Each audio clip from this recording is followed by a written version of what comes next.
దేవోభవ. ముందుగా హరికథా పితామహులైన శ్రీ ఆదిభట్ల నారాయణదాసు గారికి మరియు నా గురువులైన శ్రీ నాగలక్ష్మి గారికి, శ్రీమతి ఉమామహేశ్వరి గారికి, శ్రీమతి ఉదయలక్ష్మి గారికి, శ్రీమతి అనురాధ శ్రీధర్ గారికి మరియు శ్రీ రామ్మోహన్ రావు భాగవతార్ గారులకు నా శిరస్సు వంచి పాదాభివందనం చేస్తున్నాను. మరియు నాకు మృదంగ సహకారం అందించిన శ్రీ మురళీకృష్ణ గారికి మరియు నాకు బైలన్ సహకారం అందిస్తున్న శ్రీ శశిభూషణ్ గారికి నేను శిరస్సు వంచి పాదాభివందనం చేసుకుంటున్నాను. వినాయక నిన్ను వీణా బ్రోచుటకు, వినాయక నిన్ను వీణా బ్రోచుటకు వేరెవరురా విఘ్నరాజ. వినాయక నిన్ను వీణా బ్రోచుటకు వేరెవరురా విఘ్నరాజ. వినాయక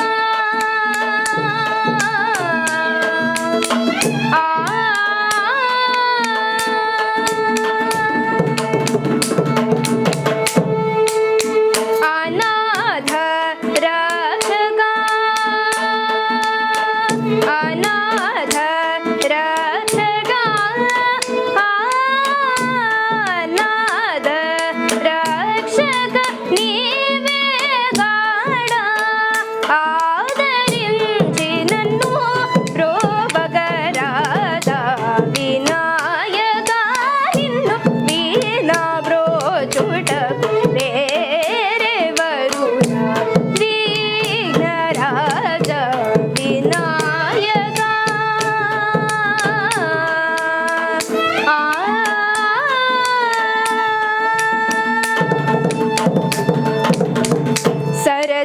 సరసీరుహారు నాయుక చరణ, సతతము శ్రిత జన సంకటహరణ. సరసీరుహారు నాయుక చరణ, సతతము శ్రిత జన సంకటహరణ. పరమ కృపా సాగర, పరమ కృపా సాగర,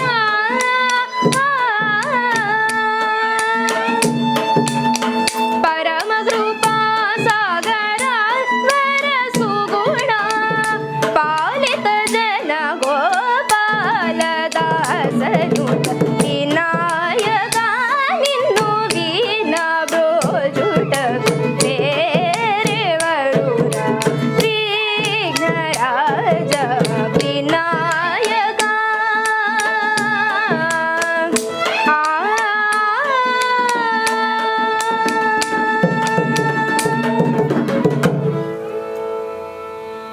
శ్రీ సరస్వతి నమోస్తుతే వరదే. శ్రీ సరస్వతి నమోస్తుతే వరదే. శ్రీ సరస్వతి నమోస్తుతే పరదేవతే.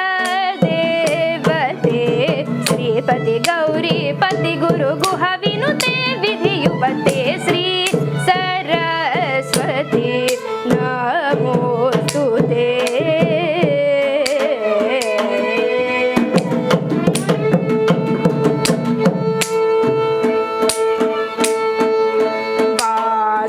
వాసనాత్రయ వివర్జిత పరముని భావిత మూర్తే.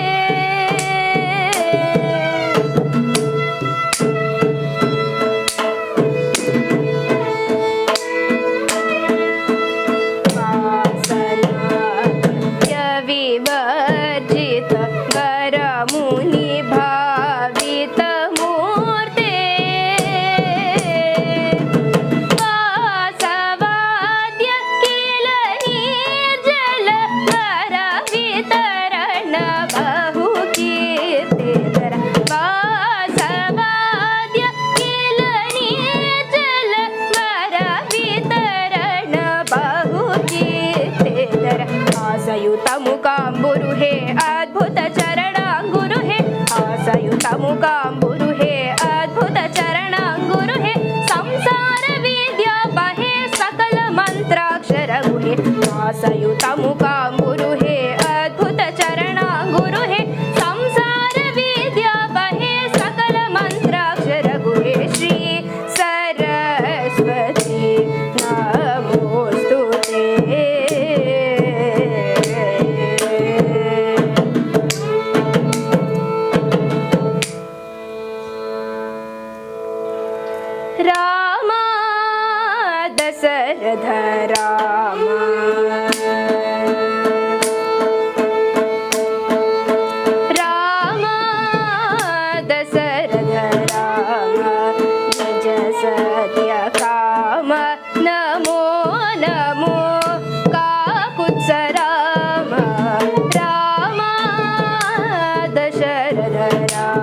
రామ వేద గోచర రామ విలసిత రఘురామ వేద గోచర రామ కలిత ప్రతాప శ్రీ వెంకటగిరి రామ కలిత ప్రతాప శ్రీ వెంకటగిరి రామ రామ దశరథ రామ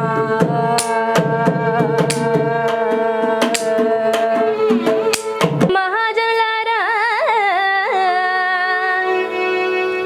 ఈనాడు సీతా కళ్యాణ సత్కథను వినిపించబోతున్నాను. శ్రద్ధగా వినండి. కైలాసంలో శివుడు నిరంతరము ధ్యానమూర్తి అయి ఉండడం చూసి ఒకనాడు పార్వతీదేవి, నాథ, లోకమంతా మిమ్మల్ని ధ్యానిస్తూ ఉంటే మీరు ఎవరిని ధ్యానిస్తున్నారో స్వామి అని ప్రశ్నించిందిట. అప్పుడు శివుడు మందహాసం చేస్తూ, మనోహరి, నేను నిరంతరము జపించేది ఆ తారక మంత్రాన్ని. అది సర్వపాపహరము, సహస్రనామాలకు సమము, పలికినంత మాత్రమున పరవశింపజేసే నామము శ్రీరామనామము అని వివరిస్తూ ఇలా అంటున్నాడు అనమాట.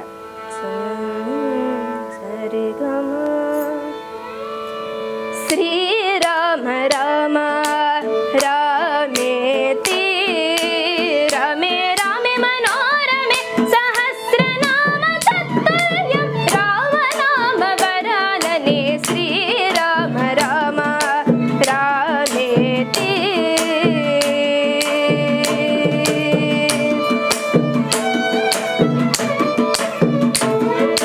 శ్రీరామ రామ రామేతి రమే రామే మనోరమే సహస్రనామ తత్తుల్యం రామనామ వరాననే అంటూ అనమంటూ అది వింటూ అటులుంటూ, అంటూ అనమంటూ అది వింటూ అటులుంటూ, అంతులేని ఆనందము అనుదినము అనుభవించు, అంతులేని ఆనందము అనుదినము అనుభవించు, జీవితమే జీవనము శ్రీరామ సేవనము, జీవితమే జీవనము శ్రీరామ సేవనము శ్రీరామ రామ రామేతి.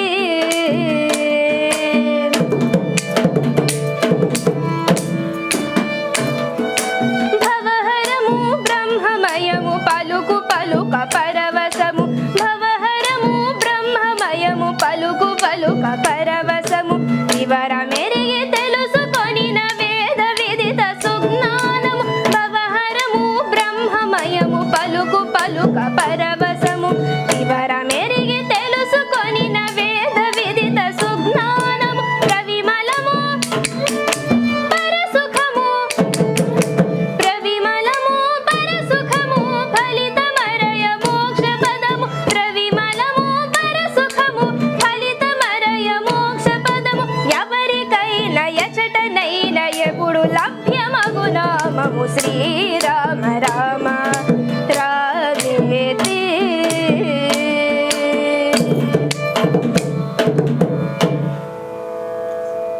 ఆ పరమశివునికి కూడా పరవశం కలిగించే నామము శ్రీరామనామము.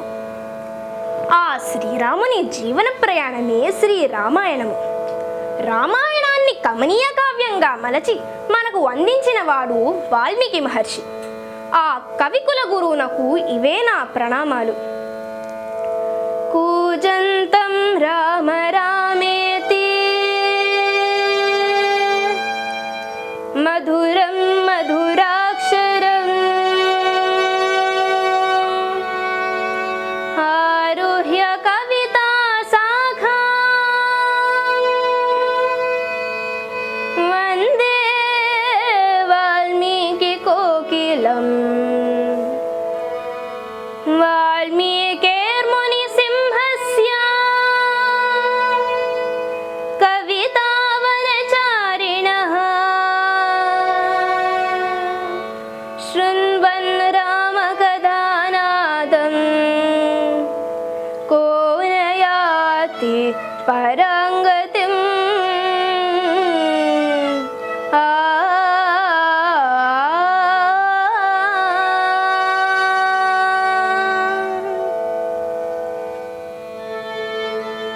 ఆ రామాయణంలోనిదే సీతా కళ్యాణ ఘట్టం. ఎన్ని కళ్యాణాలున్నా సీతా కళ్యాణానికి సాటిరావు. అందుకే త్యాగరాజస్వామి కూడా సీతా కళ్యాణ వైభోగమే అని పాడారు. ఆ సీతా కళ్యాణ విశేషాలను వివరించడం ఆ ఆదిశేషుని కూడా సాధ్యం కాదట. సీతా కళ్యాణ విశేష వినోదము చెవులా విందుగా వినిపించదా ఆలింపవలయు. ఖ్యాతి మీరా మంచి కావ్యమున్ నిర్వచించి, ఖ్యాతి మీరా మంచి కావ్యమున్ నిర్వచించి, నీతి నియమము ధర్మ నిరతి నింజగ మెరుగ తెలిపిన సీతా కళ్యాణ విశేష వినోదము. నవ యౌవనమునన్ రామా లక్ష్మణులు అన్యు, నవ యౌవనమునన్ రామా లక్ష్మణులు అన్యు, న్యప్రేమతోడన్ బరగుచుంద్రు. నవ యౌవనమునన్ రామా లక్ష్మణులు అన్యు, న్యప్రేమతోడన్ బరగుచుంద్రు. కవిగా వారల సోయగము బలమున్ దెల్వి గణుతింపగా శక్యంబ శేషునకైన సీతా కళ్యాణ విశేష వినోదము చెవులా విందుగా వినిపించదా ఆలింపవలయు.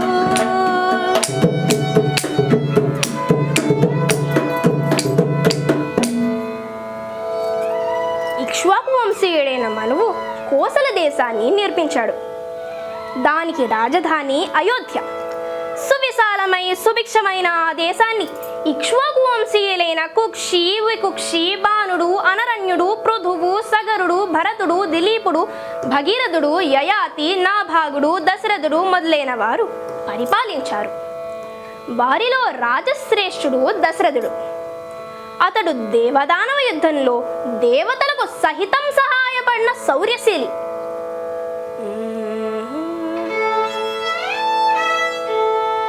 సతత గాంభీర్య ధైర్య భూషణ పరుండు, వార్తకెక్కిన రాజన్యవర్తనుండు.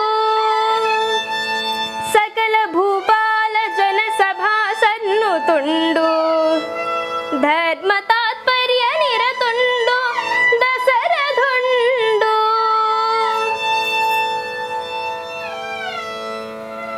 దశరథునికి కౌసల్య, సుమిత్ర, కైకేయి అనే 3 భార్యలున్నారు. కానీ ఆయనకు సంతాన భాగ్యం కలగలేదు. అపుత్రస్య గతి నాస్తి అని ఆ రాజు ఎంతో పరితపిస్తూ ఉండగా ఒకనాడు వశిష్ఠ మహర్షి ఆదేశం మేరకు ముందుగా అశ్వమేధ యాగం, ముగింపుగా పుత్రకామేష్టి యాగం చేయగా ఇలసాకేతన్ రూపాల శేఖరుండు, దాహేలా విలాసంబుతో ఫలకాంక్షన్ గ్రతువున్ బొనర్చిన ఎడన్, బంగారు పాత్రము లోపల దుగ్ధాన్నము చాలనించుకొని తా ప్రత్యక్షమై నిల్చి నిర్మల తేజంబునన్ భావకుండనియన్ ప్రేమన్ మంచు వాక్యంబులన్. యజ్ఞకుండము నుండి అగ్నిదేవుడు ఆవిర్భవించి, దశరథ, ఇది యజ్ఞఫలమైన పాయసాన్నము, దీన్ని నీ భార్యలకు అందించు అని చెప్పి అంతర్ధానమయ్యాడు. దానికి ఎంతో సంతోషించిన దశరథుడు ఆ పరమాన్నాన్ని తన భార్యలైన కౌసల్య, సుమిత్ర, కైకేయులకు పంచి ఇచ్చాడు. కాలక్రమాన దశరథునికి దైవాంశ సంభూతులైన 4 కుమారులు జన్మించారు. వశిష్ఠ మహర్షి వారికి నామకరణం చేశారు. కౌసల్యానందనునికి నారాయణ మంత్రంలోని 2వ అక్షరమైన రా, పంచాక్షరి మంత్రంలోని 2వ అక్షరమైన మా తీసి రామ అన్న శబ్దంతో నామకరణం చేశాడట. ముందు ముందు ఎన్నో భరించవలసిన వాడు కనుక కైకానందనునికి భరతుడు అని, సర్వ లక్షణాశోభితుడని సుమిత్రానందనునికి లక్ష్మణుడు అని, అంతః బహిః శత్రువులను జయించేవాడు కావాలని సుమిత్రానందనునికి శత్రుఘ్నుడు అని నామకరణం చేశాడనమాట. వశిష్ఠ మహర్షి మాట మంత్రమైంది. ఆ పేర్లు చిరకీర్తిని పొందాయి. ఈ రోజుల్లోనూ పెట్టుకుంటున్నారు పేర్లు. బంటి, బన్ని, పింకి, మిన్ను, మిట్టు అని. ఒక్క పేరుకి అర్థం ఉండదు. ఒక ఆయన తన కూతురికి చాలా డిఫరెంట్గా ఉండాలని నీల విలోచని అని పేరు పెట్టుకున్నారట. అంటే నల్లటి కళ్ళులున్నదానా అని అర్థం. అక్కడే ఒక చెవిటి మా అమ్మగారు ఉందిట. ఆవిడకి పాపం సరిగ్గా వినపడక, ఏమిట్రా నీళ్ల విరోచనాలా అందుట. అంతే, ఆ అమ్మాయి పెరిగి పెద్ద మల్టీనేషనల్ కంపెనీలో పనిచేసినా ఆ అమ్మాయి పేరు నీళ్ల విరోచనాలే. పేరు పెడితే మనుషులే కాదు చిలుకలు కూడా పలుకగలిగేలా రామ అని నామకరణం చేశాడు వశిష్ఠ మహర్షి. లేక లేక కలిగిన 4 పిల్లల్ని చూసుకుని దశరథుడు మహాదానందపడిపోతున్నాడట. ముఖ్యంగా రాముణ్ణి చూసుకుని మురిసిపోతుండేవాడట. ఇక ఆయనకు జగమంతా రామమయమే.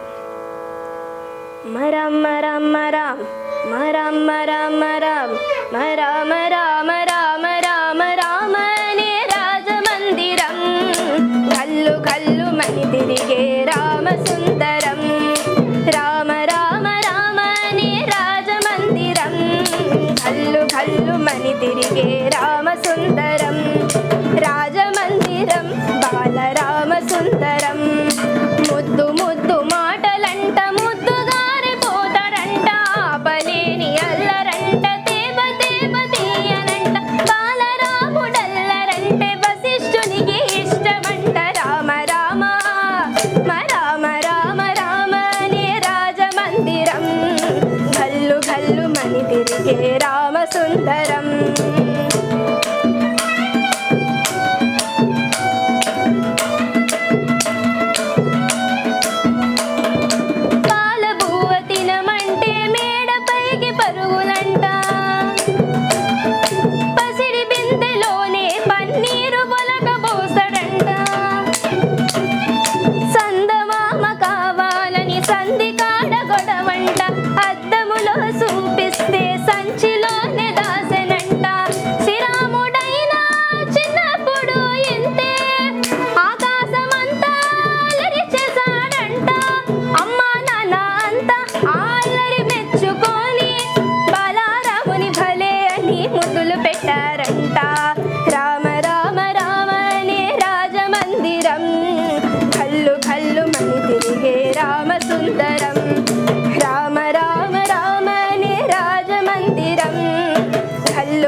అలా ఎంతో అన్యోన్యంగా పెరిగిన 4 సోదరులు పెరిగి పెద్దవారయ్యారు. కుల గురువైన వశిష్ఠుడు వారికి వేదాంగాలను నేర్పించాడు. విలువిద్య, కత్తి యుద్ధం, గుర్రపు స్వారీ, మల్ల యుద్ధం మొదలైన సకల విద్యల్లోనూ వారు ప్రవీణులయ్యారు. అలా దినదిన ప్రవర్తమానులగుచున్న కొడుకుల్ని చూసిన దశరథుడు నూనూవు మీసములతో నల్ల విద్యల నారి తేరిన తన ఆత్మజులను నూనూగు మీసములతో నల్ల విద్యల నారి తేరిన తన ఆత్మజులను కనుగొనునప్పుడెల్లా జనకమోదము తోడు తన్మీసములు ద్రువు దశరథుండు సుతులందరి యందు లోకైక వీరాగ్రణి అఖిల సుగుణ నిధియు సౌందర్య వినిజిత నవ మన్మధుడగు రాముని మీద దొడ్డ ప్రేమ ఔరా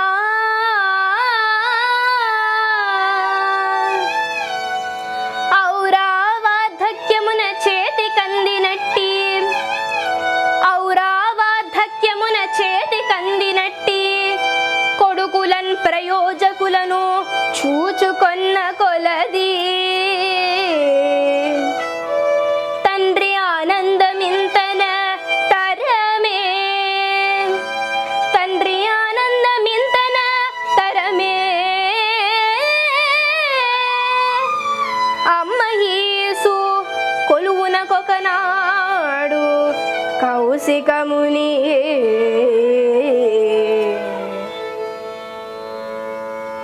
ఇలా ఉండగా ఒకనాడు దశరథుని కొలువులోకి విశ్వామిత్రుడు వచ్చాడు. దశరథుడు ఎదురు వెళ్ళి అర్ఘ్యపాద్యాలిచ్చి సత్కరించాడు. దానికి ఎంతో సంతోషించిన విశ్వామిత్రుడు, రాజా, నేను ప్రపంచ శాంతి సౌభాగ్యం కోరి ఒక యాగాన్ని తలపెట్టాను. దానికి నీ సాయం కోరి వచ్చానయ్యా అంటూ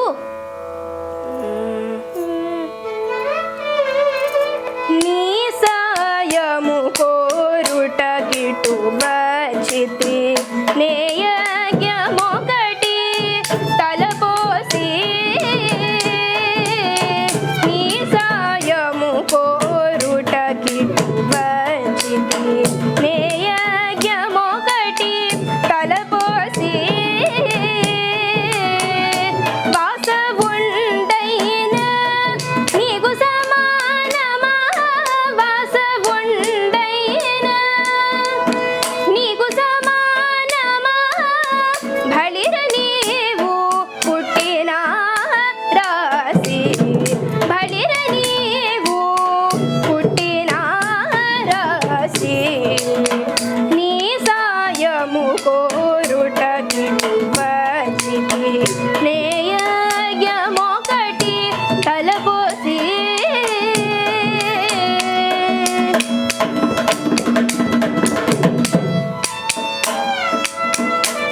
మహారథుల నల్వుర కొడుకులన్ బడుగు ముసలివై కన్నావు మహారథుల నల్వుర కొడుకులన్ బడుగు ముసలివై కన్నావు అహహము జగముల సాటి లేని అహహము జగముల సాటి లేని అదృష్టమున మనుచున్నావు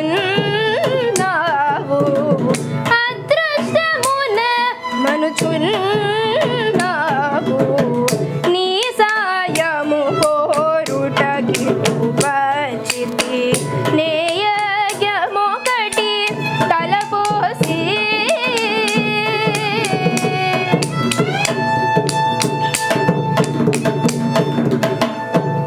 అందుకు దశరథుడు, మహాత్మా, ఆజ్ఞాపించండి, నేను నా సర్వస్వాన్ని ధారపోస్తాను అన్నాడు. దానికి ఎంతో సంతోషించిన విశ్వామిత్రుడు, రాజా, నేను ప్రపంచ శాంతి సౌభాగ్యం కోరి ఒక యాగాన్ని తలపెట్టాను. దానికి మారీత సుబాహులు అనే రాక్షసులు విఘ్నాలు కలిగిస్తున్నారు. వారిని సంహరించడానికి రాముణ్ణి నాతో పంపాలి అన్నాడు. ఈ మాటలు విన్న దశరథుని మనసు చిగురుటాకులా కంపించింది. మహర్షి, నిన్న మొన్న విల్లు పట్టిన బాలుడు సుకుమారుడైన రాముడెక్కడా, మహిత మాయోపేతులైన రాక్షసుడెక్కడా? యాగరక్షణకు నేను నా చతురంగ బలాలతో వస్తాను అన్నాడు. దశరథ, నీ చతురంగ బలాలతో నాకు పని లేదు, నీవు పంపవలసింది రాముణ్ణి అన్నాడు విశ్వామిత్రుడు కఠినంగా. మహర్షి, ఈ వృద్ధాప్యంలో రాముడు నాకు లేక లేక కలిగిన సంతానం. రాముని విడిచి నేను క్షణమైనా బ్రతకలేను అని విలపించాడు. అందుకు విశ్వామిత్రుడు ఉగ్రుడై, ఎరయింత నక్క వినయ మేల చూపినావు ఎడా, ఎరయింత నక్క వినయ మేల చూపినావు ఎడా.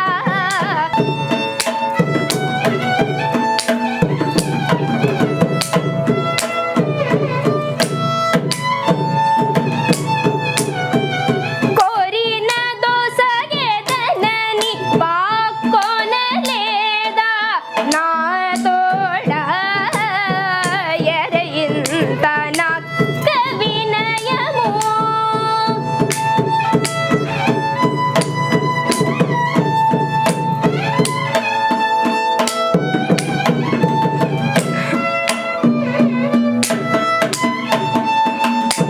కల్లల్లాడు వాడు నిక్కముగా నొక్క మగవాడా, కల్లల్లాడు వాడు నిక్కముగా నొక్క మగవాడా, చల్లరే సంపదాందులకిసి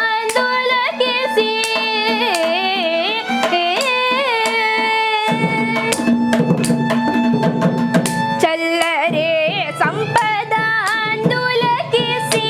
మాట పరువేడ,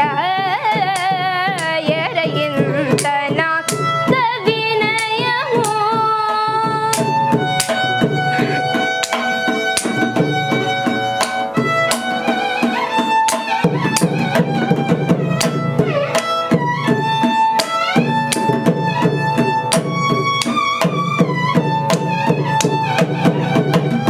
ఏల భయము నీ సుతుపై గవాలనిచ్చెదనే,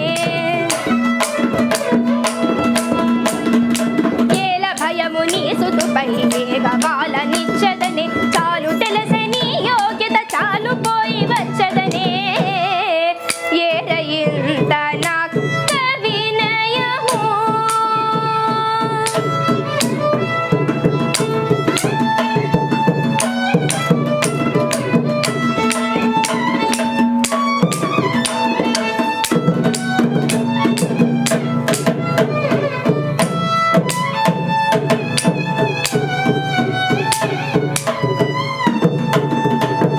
చాలు చాలు, సత్యం కోసం సత్యసుతులని అమ్ముకున్నటువంటి హరిశ్చంద్రుని వంశంలో నేటికి ఒక అసత్యవాది నిలిచాడు. సరే, నీవు నీ కుమారులు సుఖంగా ఉండండి, నేనిక పోయి వస్తాను అని సింహాసనం మీద నుంచి దిగ్గున లేచాడు విశ్వామిత్రుడు. అలా విశ్వామిత్రుడు వెళ్ళిపోతుండగా వశిష్ఠ మహర్షి ఎదురుగుండా వచ్చి, మహర్షి మీరు శాంతించండి అని దశరథుని వైపుకి తిరిగి, దశరథ, పుత్రవాత్సల్యం నిన్ను అంధుణ్ణి చేసింది. విశ్వామిత్రుడు త్రికాలవేది, సకల శాస్త్ర కోవిదుడు. ఆయన హుంకరిస్తే చాలు ఆ రాక్షసులు క్షణంలో భస్మమైపోతారు. ఇది రామునికి శుభమో క్షేమమో సంశయించకుండా పంపు అన్నాడు. ఆతడు నేర్చు అస్త్రముల అన్యులు నేర్వరు, నీ కుమారకున్ ప్రీతి అనుగ్రహించి మరి చేర్చియు అతండిటు వచ్చెగాని కాదా తనయంతదా సమద దానవ సామజ కుంభపాట నవ్యాతట సింహమూర్తి అతడై నిటకేటికి వచ్చు భూమిపా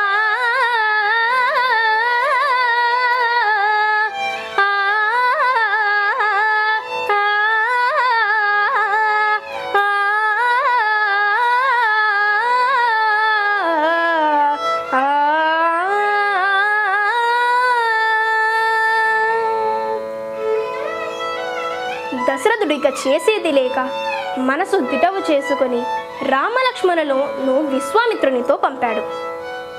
అలా బయలుదేరిన రామలక్ష్మణులు విశ్వామిత్రునితో కలిసి 1 యోజనన్నర దూరం నడిచి సరయూ నదీ తీరానికి చేరారు. చీకటి పడింది. కొంత గడ్డి తెచ్చి అక్కడ పడేసి విశ్రమించమన్నాడు విశ్వామిత్రుడు. రాజకుమారులమనే భేదం కూడా లేకుండా రామలక్ష్మణులు అక్కడే విశ్రమించారు. తన కుడి చేతిని దిండుగా చేసుకుని నిద్రిస్తున్న రాముని అందాన్ని చూసిన ఆ మహర్షి, ఆహా, నేను ఎన్నడో బ్రహ్మర్షినయ్యాను, కానీ ఈనాటికి ఆ పరబ్రహ్మను చూసే భాగ్యం కలిగింది అని అనుకున్నాడట. ఇక తెలతెలవారుతోంది. కౌసల్య అదృష్టాన్ని తలుచుకున్నాడేమో ఆ శ్రీరామచంద్రుణ్ణి ఇలా మేల్కొల్పుతున్నాడనమాట. కౌసల్యా సుప్రజా రామ పూర్వా సంధ్యా ప్రవర్తతే ఉత్తిష్ట నరసార్దూలా కర్తవ్యం దైవమాహ్నికం.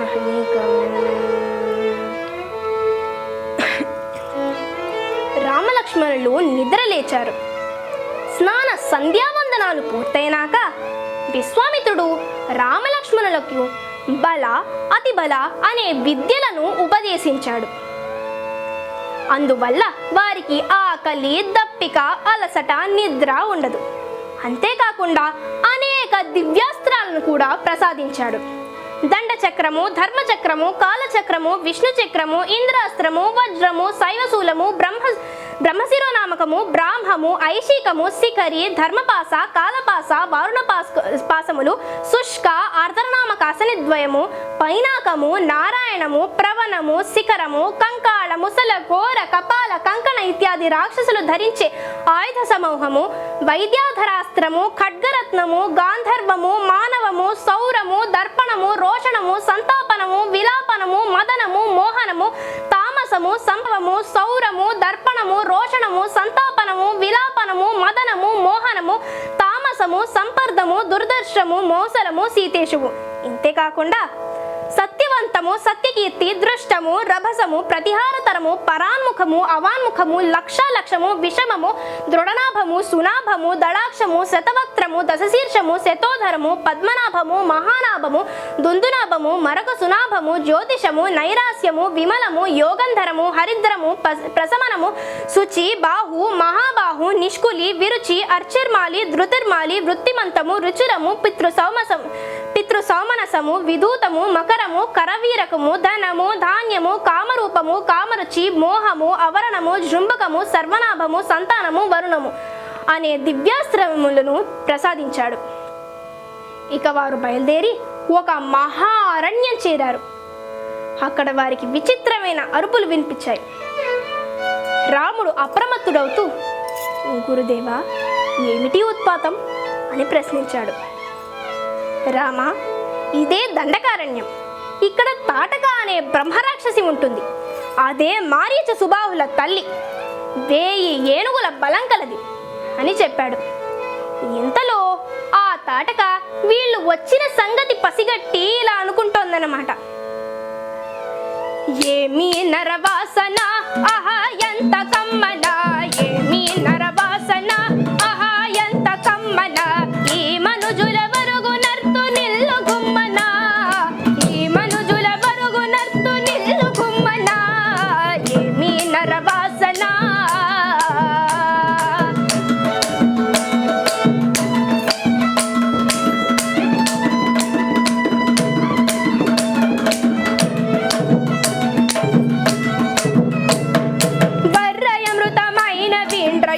నల్లకు పుర్రలాడి ముత్తెములకు ముక్కు పుల్లకు, బర్రయమృతమైన వీంద్రయుడు నల్లకు పుర్రలాడి ముత్తెములకు ముక్కు పుల్ల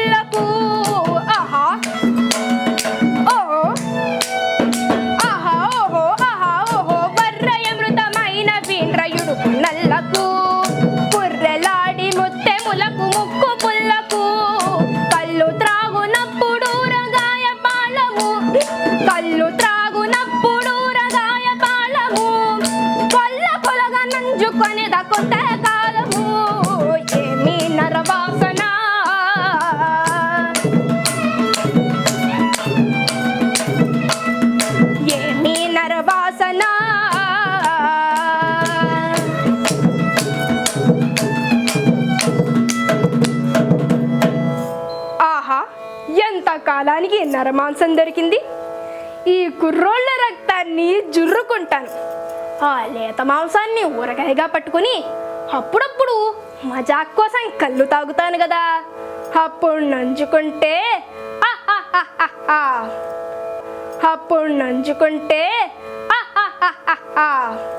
మరి వీరి పుర్రెలు నేను చేయను. మెడలో వేసుకుందామంటే అబ్బబ్బా విరుగ్గా ఉంది. నాకెన్నాళ్ళ నుంచే కోరికగా ఉండింది నా ముక్కుకి ఆ బేసరి వేసరి చేయించుకోవాలని. వీళ్ళ పుర్రెలతో నా ముక్కుకి నేను ఆ బేసరి చేయించుకుంటాను అని అనుకుంటూ ముందుకు వచ్చిందట. అసలు ఆమె రూపం చాలా భయంకరంగా ఉందట. 2 కొమ్ములు, 2 కూరలు, కనుబొమ్మల మధ్య ఒక పెద్ద కణితి, ఒంటి నిండా రక్తం పూసుకుందట. మనం ఒంటికి స్నోలు పౌడర్లు పూసుకున్నట్టుగా. జంతువుల ప్రేగులను వడ్డాణాలుగా అరవంకీలుగా ధరించిందట. క్రిమి కీటకాలచే నిండినటువంటి శవాన్ని వస్త్రంగా ధరించిన తాటకను రామలక్ష్మణులు చూశారు.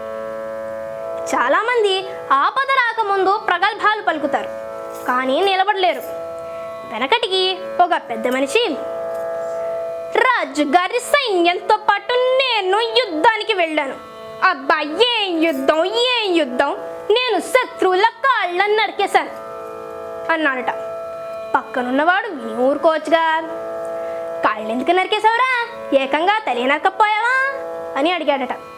అప్పుడు ఈయన, ఏం చేయమంటావురా, నా వంతు కాళ్ళే మిగిలాయి, తల అప్పటికే ఎవడో నరుక్కుపోయాడు అన్నాడట.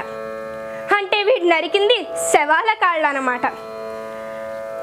అలాగే కొండంత బ్రహ్మరాక్షసి ఎదురుగుండా వస్తే ఎవరైనా కానీ అమ్మ బాబోయ్ అని ఎగిరి గెంతేసి పారిపోరు.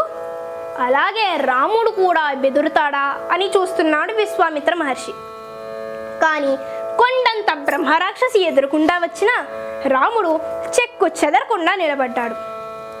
అప్పుడు విశ్వామిత్రుడు, రామా, ఈమె తాటక, మాయావి, దీన్ని సంహరించు అన్నాడు. ఇన్ని విద్యలు నేర్చుకుని ఒక స్త్రీ మీదన ఆ విద్యలను ఉపయోగించడం అని సంశయిస్తున్న రామునికి స్త్రీ అయినా పురుషుడైనా చెడుని సంహరించడమే క్షత్రియ ధర్మం అని కౌశికుడు బోధించాడు. వెనువెంటనే రాముడు తాటక 2 కాళ్ళను ఒకే అమ్ముతో నరికి చివరికి మారణాస్త్రంతో దాని వక్షస్థలాన్ని చీల్చగా తాటక నేలకూలింది. వెనువెంటనే వారు బయలుదేరి విశ్వామిత్రుని సిద్ధాశ్రమానికి చేరారు.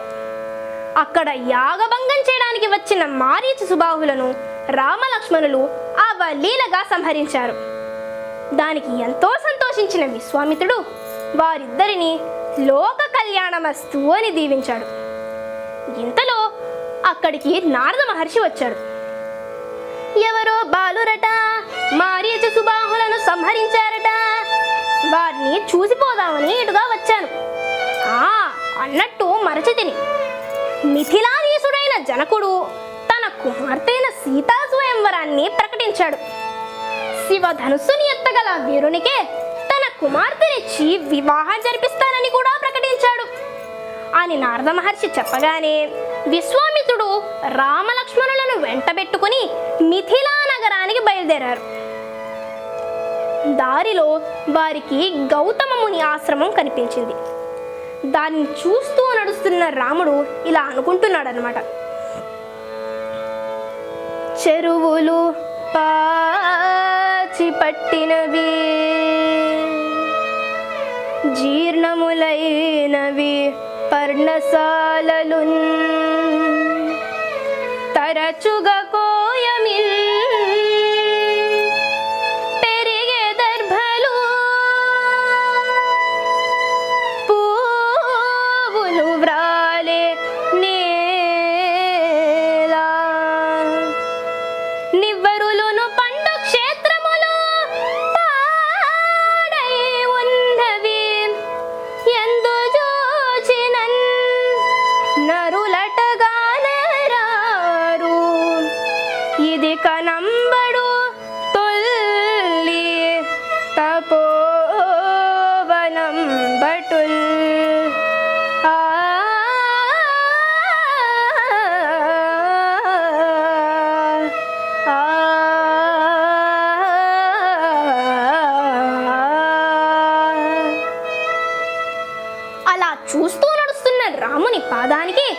ఒక శిల తగిలింది. చూస్తుండగానే చైతన్యం కలిగి ఒక స్త్రీమూర్తిగా మారింది. ఆమెయే అహల్య. ఆమె శాపవశాత్తు తపస్సు చేసుకుంటూ ఒక శిలగా మారి ఉండింది. రాముని పాదస్పర్శతో ఆమెకి శాప విముక్తి కలిగింది. రాముడు ఆమెకి నమస్కరించి ముందుకు కదిలాడు.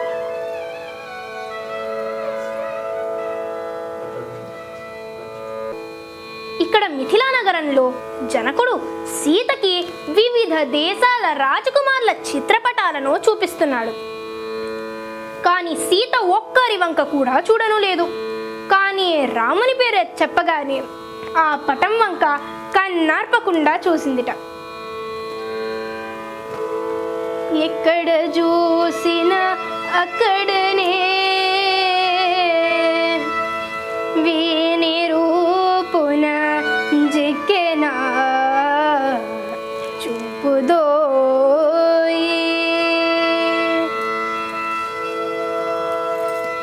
ఏ వంకయుల్లేని ఇటువంటి రూపరే కలడే నిజముగ జగమ్మునందు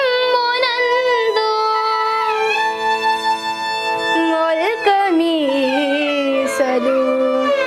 నగుమోము ముద్దులు మూటగట్టెడు నిగుబాలు కళ్ళుగవయు ఎందరైన బచి తడురాడదేమి ఎందరైన బచి తడురాడదేమి ఇతడు రాడదేమి ఇతడు రాడదేమి. ఆమె ఎదురు చూపులకు తెరదించుతూ రాముడు మిథిలా నగరానికి రానే వచ్చేశాడు. ఉద్యానవన దారి నుండి అతిథి గృహాలకు వెళుతున్న రాముణ్ణి చూసిన సీత చెలికత్తే ఆ విషయం సీతకు చెబుదామని సీత వద్దకు వచ్చింది. ఆ సమయంలో సీత రామధ్యానంలో ఉందిట. అమ్మా అని ఏదో చెప్పబోతుండగానే సీత, చెలి, నా మానసచోరుడైన ఆ రాముడు ఎక్కడున్నాడో వెదకి రావే అంటూ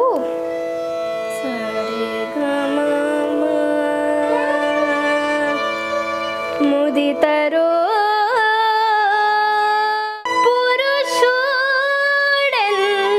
పురుషుడెందున్నాడో రాముడంట దశరథ రాజసుతుడట రాముడంట దశరథ రాజసుతుడట కోమలి వేణిపై కోరిక పుట్టెనే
మనసు తహతహలాడుతోంది.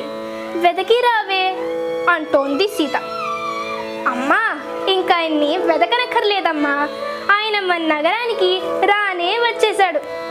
ఇదిగో ఈ దారి వెంటే రాబోతున్నాడు, చూస్తూ ఉండు అంది.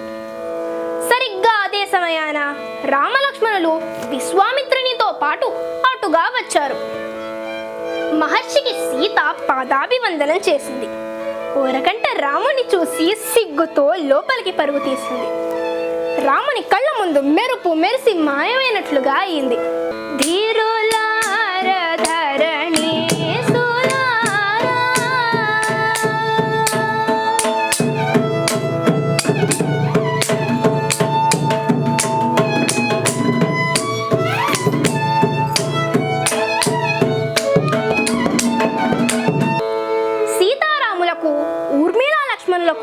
మాండవీయ భరతులకు, శృతకీర్తి శత్రుఘ్నులకు వివాహం నిశ్చయమైంది. వధూవరులకు మంగళ స్నానాలు చేయించి పెళ్లి పీటల మీదకు తీసుకువచ్చారు. అక్కడ సూర్యవంశ ప్రవర వశిష్ఠ మహర్షి, శతానందుడు జనక వంశ ప్రవర చదివారు. 2 వంశ వృక్షాలు దేనికవి తీసిపోనివే. ఇక సుముహూర్త సమయాన జనకుడు, రామా, ఈ సీత నా పుత్రిక, మహాపతివ్రత, నీ నీడల జీవితాంతం నిన్ను అనుసరిస్తుంది అని కన్యాదానం చేశాడు. ఇక ఆ పెళ్లి అంగరంగ వైభవంగా జరిగింది.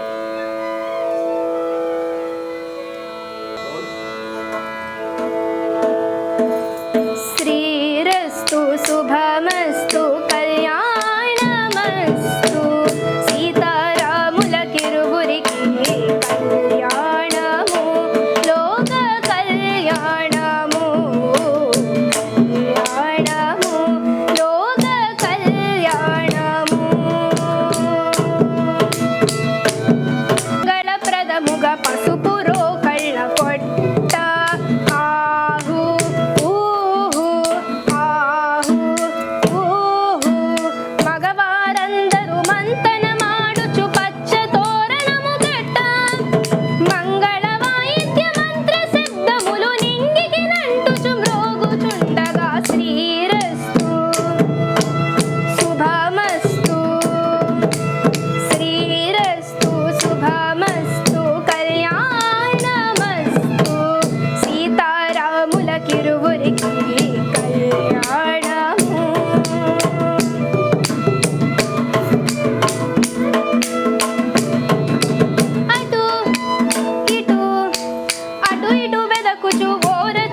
విషయం చెప్పి ముగిస్తాను.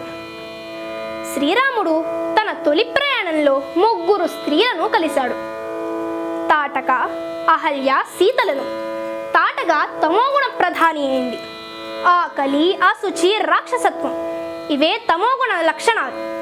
అందుకే రాముడు ఆమెని సంహరించాడు. ఇక అహల్య తెలియగలదే, కానీ ప్రలోభం కొద్దీ పక్కదారి పట్టింది. అందుకే రాముడు ఆమెని సంస్కరించాడు. ఇక సీత సత్వగుణ ప్రధాని అయింది. శాంతం, సౌమ్యం, త్యాగం ఇవే సత్వగుణ లక్షణాలు. అందుకే రాముడు ఆమెని స్వీకరించాడు. అలాగే ప్రతి మనిషిలోనూ సత్వ, రజ, తమో గుణాలు ఉంటాయి. మనం కూడా సత్వగుణాన్ని స్వీకరించాలి, రజోగుణాన్ని సంస్కరించుకోవాలి, తమో గుణాన్ని సంహరించుకోవాలి. ఇది చేసిన ప్రతి ఒక్క మానవుడు రాముడవుతాడు.